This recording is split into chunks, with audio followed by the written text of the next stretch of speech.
Yeah, so the term for it is what do they call it? The Elvis, was it the Elvis syndrome or something? I can't remember. I should know it. But anyways,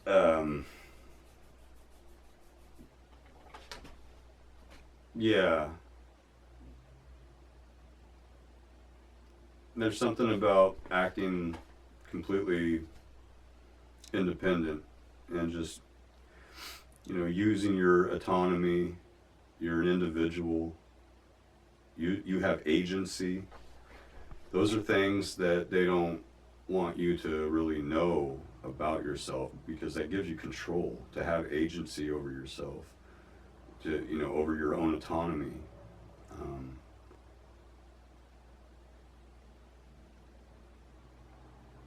a record contract is going to strip you of your individuality. And here's the other thing: if any of you guys out there have any kind of a spiritual or religious background, you have to sell those values out. And I'm going to tell you guys something that you probably really don't want to hear. Um,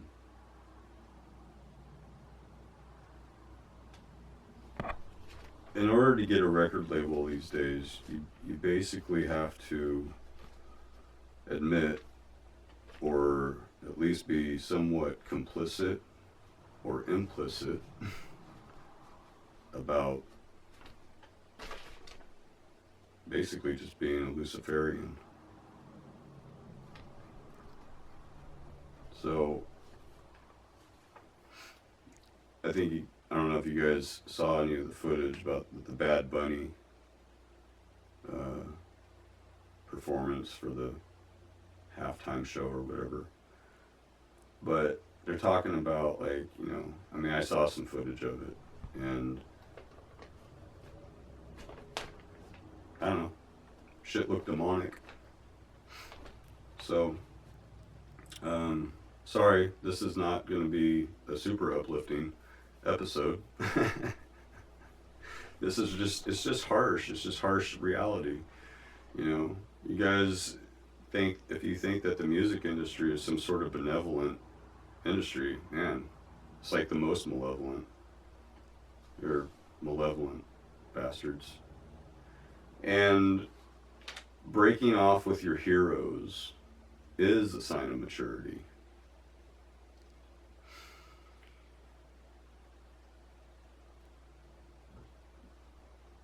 A lot of the people that I look up to, the players, the musicians that, I really kind of really look up to a lot, that really kept me like wanting to play and learn. Uh,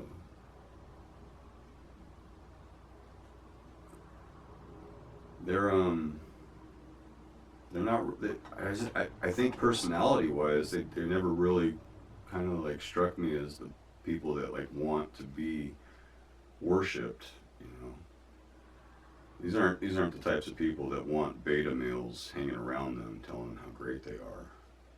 And so, you can be very careful about who you're choosing to be a hero. Like, if it's all about their playing, and you really don't know about them as a person, I mean,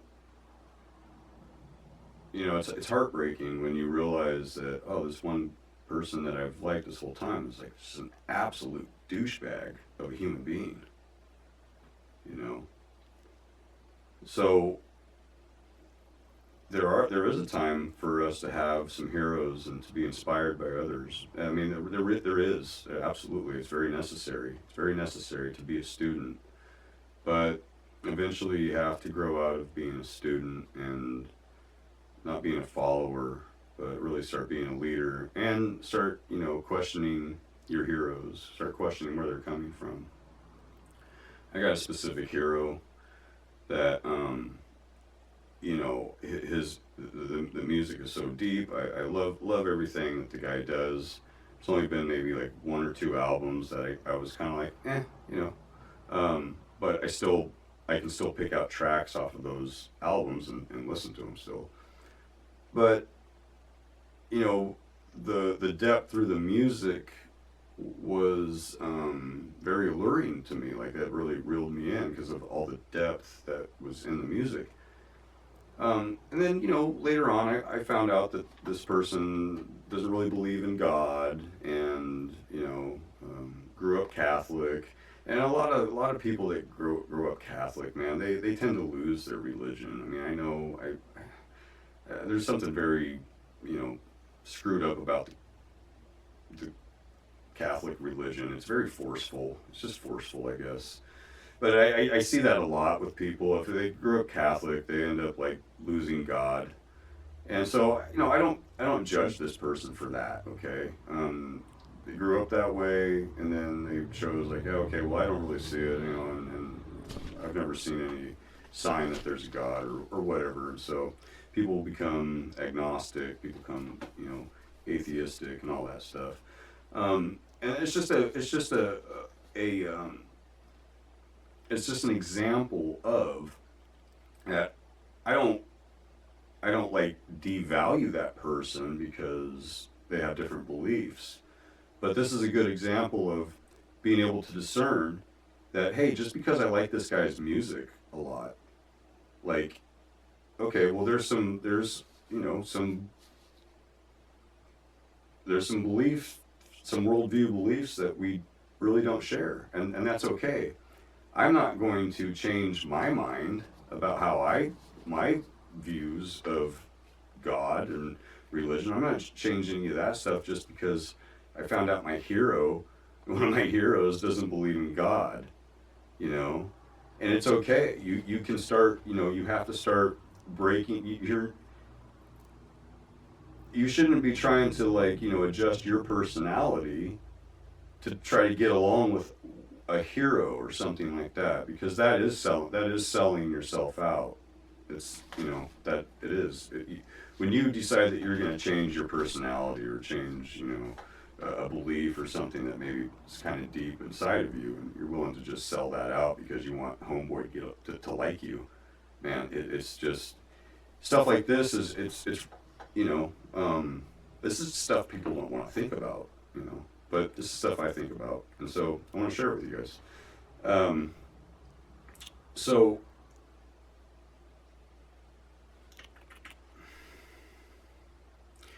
So Nietzsche becomes the archetype of the one who refuses to be defined by anyone else's values, even those he once worshipped. So that sums that up, right? And then he goes on to say, there is no heroism in loyalty to the outdated.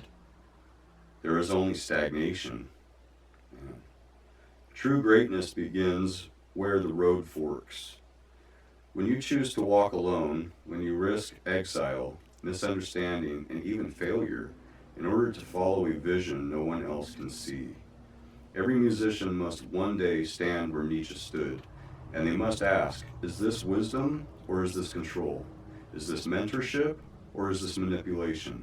Is this the truth or is this fear disguised as truth? Is this mentorship or is this manipulation? That's a really good one, because something else I want you guys to pay attention to. If you're out there and maybe you're working in different studios, or you're still trying to maybe find like a producer, engineer slash producer that you feel understands your music, respects your music, is going to like really treat your music, treat your music well, and like really treat it seriously and just be professional all the way across the board. Um, yeah, I've worked with a lot of different engineers and producers, and there are a huge percentage of them that don't give a shit about you. They don't care about you. I mean, they're there to get you in and get you out. I mean, there's a lot of that, and I get it. These guys are just like everybody else. They get jaded when they have mm, quasi talented people coming through the doors a lot. They get jaded, and then sometimes they get a little bit don't know, I just get jaded. But there are a lot of good producers and engineers out there that they know how to tap into. They know how to tap into your attributes, just like the your strengths. They know how to tap into your strengths, okay, and then they can kind of guide you. And something that you guys got to be really careful about, though, when you're dealing with producers and engineers, and even if you find a good one, that maybe you do a project with them, maybe you do a couple projects with them, like maybe like there's a good relationship there. You also have to be careful. You have to watch people. You have to watch people, and mentorship can turn into manipulation. Because if you feel like you're working with somebody that really gets it and really it does a really good job and like helps you produce your music the way that you think it's supposed to sound, okay, and they share that vision, yeah, it's like you want to make sure that that relationship really kind of stays on that track, because there's things that you can do that you know as a musician, if you start bringing in, maybe you start kind of mixing up the staff a little bit and the players that you're bringing in, and then maybe the producer is kind of looking at you going, hey man, maybe you should really bring in like try to bring in pros, and they try to guide you and try to tell you the hard truths, but then maybe you don't listen to them, or you're just like, well, hey, this is what I got to deal with. um, you know you want to be really careful not to do things to lose that person's respect, and to start for them to start treating you like, oh well, he's not really listening to me, so you know what, uh, I'm just gonna treat this like factory work again, and I'm just gonna kind of do what this guy wants me to do because he's paying me. And so there are things where if we're not paying attention, to people and where they're coming from, and to really make sure that everybody's attitude really is, you're all on the same page, and so mentorship doesn't become manipulation, right? Because you need that producer and engineer. He's the one with all the knowledge to know how to make your stuff sound commercial. Um, and all you have to do is play. So that's that. When the guy who's making your music sound commercial ready, just try not to do things to don't regress on them. And I'm speaking from experience too, because I have a really great engineer producer that I work with, and there were some times where I brought in some guys that weren't really up to snuff, and we eventually had that conversation, and he did let me know, like, hey, you should really bring ringers in here, and so I have, and then there's some other times where I'm like, hey, you know what, this, maybe I don't have like I'm not hiring a super pro piano player on this part, but the part is actually more of an accompaniment part, to where I know this person who I do have access to can handle this. So sometimes I do have to balance that world of like, well, I'm not really looking for the greatest player, because I can't drop $300 on a session player, for a song. So just stuff like that, you guys. Just really, like, man, you really gotta pay attention to people. Make sure that you're not doing things to people to where they do start kind of,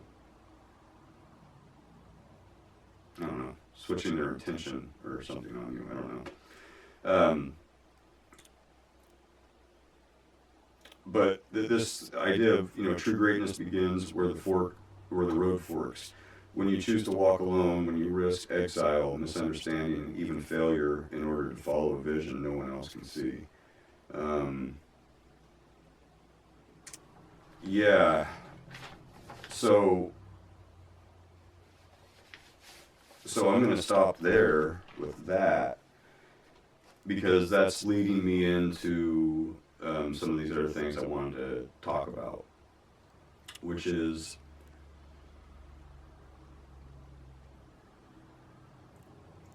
okay. For example, the picture of Jimmy on the wall. Um, I'm not one of these guys that, I don't put up posters. I'm not a teenager. I don't put up posters of my heroes or whatever. I've lost a lot of my heroes. Um, I think even, if you were a kid growing up in the '80s, Bill Cosby was kind of a hero to some of us because he was like the good dad, right? And we see what happened there. So I've lost a lot of heroes. We've lost a lot of heroes. Because some of our heroes we thought were good people, and it turns out they weren't. So, why do I want to talk about the hero problem? Because it is kind of a problem.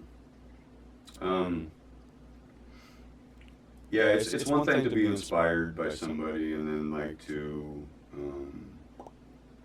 be influenced by somebody where you start off as mimicking, but if you stay in that, then you become an emulator, and that's why I don't. I would never. I can't participate in a cover band or a tribute band, and I know some of my subscribers out there, some of my musician friends out there, they're gonna probably see this and probably hate me for that comment, because you guys do play in tribute bands and cover bands, and that's fine, man. You guys are playing music to go make money, so I get it.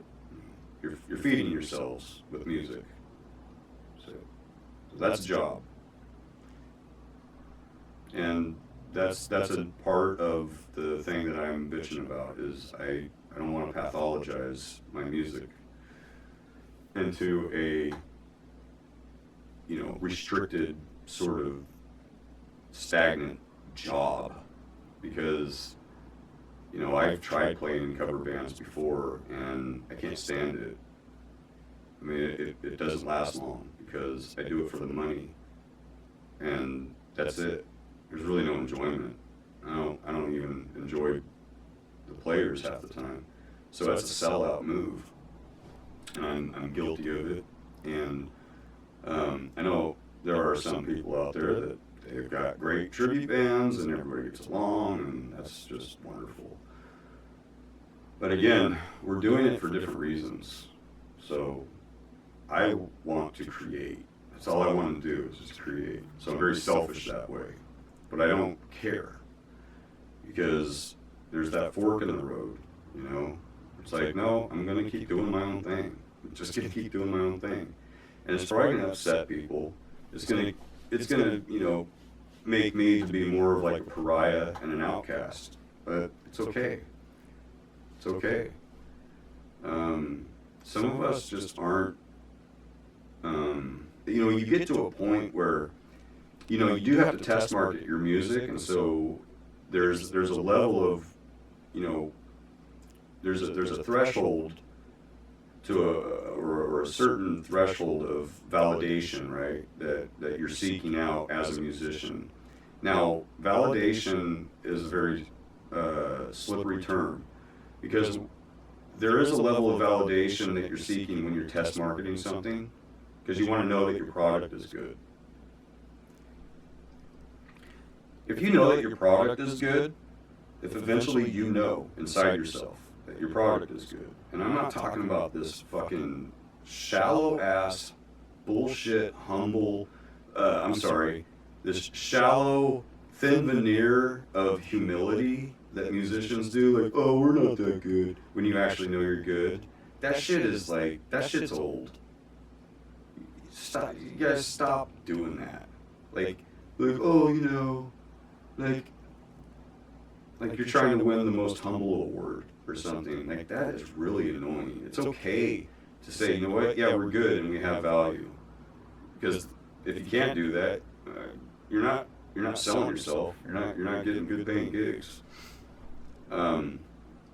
So just for the sake of the argument that, like, there's a certain amount of validation that you need in order to know that, hey, what I'm doing, there's, I'm not delusional. But once you get the validation, once you get that validation, you know that, hey, I've test marketed this product enough that, like, hey, every time we go in, we win people over unbiasedly. We don't need our following of sycophants or whatever, or yes men to constantly show up to our gigs. Like, we win the place over every time unbiasedly. Okay. There's a certain point where you have to stop asking people, hey, do you think I'm good? Do you think I'm good? Because what happens is now you've just put yourself in a position of a beta. And I wanted to talk about Jimmy for a second, because not only about the hero thing, but there's a reason why I put him on the wall. Only Jimmy gets to be on the wall. And there's a lot of meaning behind why that is for me. I believe there are certain things like hierarchies, and the sexual socio hierarchy or dominance hierarchy. That's why I put him on the wall. Okay, because this guy inspired all of the greats and the guys that are my modern day heroes now, guys that are still alive, but they're all influenced by this guy. So to me, it's like, there is such thing as a hierarchy, and I don't need to, like, celebrate every player. I don't need to celebrate every player that I like, because there's so many players that I like. But if you can't recognize the fact that it was this guy here that actually, because he didn't influence anybody, those people weren't around him. He inspired them, right? And in a way, he was able to, and then when he passed away, that really launched certain players into, like, hey, this is what I'm going to do now, because that was their separation from the master. When Jimmy passed away, that was their painful break off from the master, and then all they had was to, I'll never meet that guy, I'll never be able to meet him. So they were inspired through his music, and only through his music, which I think is great. But that's why he gets to be on my wall, because there's a source. I think there's an initial source, and I know that Jimmy